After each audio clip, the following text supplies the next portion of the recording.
Question में देखो simple इसमें का क्वेश्चन है, बहुत ज़्यादा इजी क्वेश्चन है, देखने में आपको नहीं समझ में आ रहा होगा, अगर आप डीपली से इसको पढ़ोगे आप समझ में आएगा। ठीक है, दिया हुआ है 150 ब्याज प्राप्त करने के लिए कितने रुपए को 6 महीने के लिए 4% ब्याज की दर से साधारण ब्याज पर देना पड़ेगा। इनका कहने का मतलब है कि इन्हें ब्याज चाहिए कितना, 150 रुपये, और वो कितने टाइम में चाहिए, 6 महीने में चाहिए, और दर इन्होंने बोल रखी है 4%। तो हम मतलब कितना मनी दें कि हमको 6 महीने में 150 रुपये मिल जाए, और वार्षिक दर क्या है उसकी 4%। ठीक है, अब आप बताइए मुझे एक साल में आपको कितना लग रहा है, 4%, है ना, कोई भी मनी होगा उसका 4% को कितना देना पड़ रहा है आपको एक साल में। लेकिन एक साल में ना देकर इन्होंने पूछा 6 महीने में, जब एक साल में 4% देना पड़ रहा है तो 6 महीने में आपका कितना होगा, 2%। ठीक है, यहाँ से बात को बहुत डीपली समझो, ये वार्षिक दर दी हुआ है आपको 4%, लेकिन उन्होंने बोला है मुझे 150 रुपये चाहिए 6 महीने में।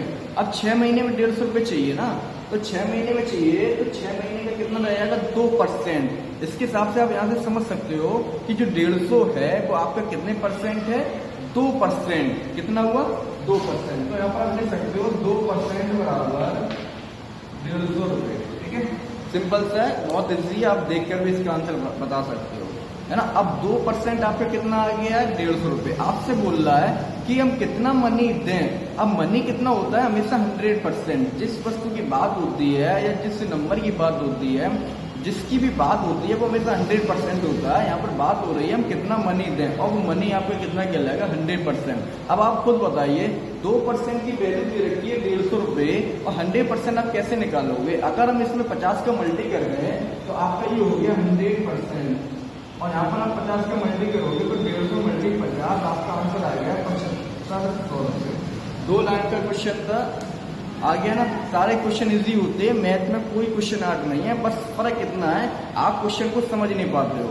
बस आप क्वेश्चन को समझने की ट्राई करो, जिससे कि आपको क्वेश्चन समझने की हैबिट हो जाएगी, फिर आपको सारे क्वेश्चन मैथ के इजी लगेंगे।